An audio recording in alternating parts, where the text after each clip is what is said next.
On va juste vous montrer qu'une protection solaire horizontale placée au sud, hein, dans ce cas-là, on a le sud devant la manip, derrière moi c'est le nord, avec un mécano, donc ce qui est le plus robuste, c'est là depuis une vingtaine d'années, je pense. Vous montrez que cette protection solaire, encore une fois, elle va être efficace lorsque le soleil est haut. Je ne peux pas amener encore une fois, imaginez la façade de ce côté-là, la protection solaire qui est ici, l'ouverture qui est là derrière. Je ne peux pas amener mon mécano au-delà des 66 degrés. Je vais le casser si je force. Donc, tous les rayons du soleil, pour des hauteurs solaires plus élevées que ce qu'indique actuellement le mécano, vont se casser le nez sur la protection solaire.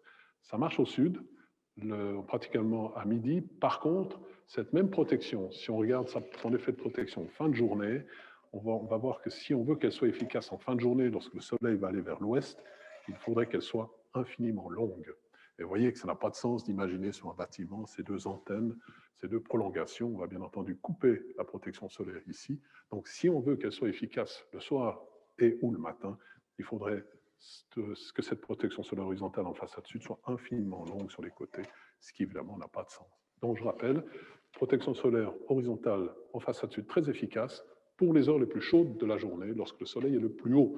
Et c'est bien entendu là qu'on a surtout besoin de son efficacité. Voilà, je voulais quand même vous montrer cette manip qu'on a tendance un peu à oublier. Elle est solide.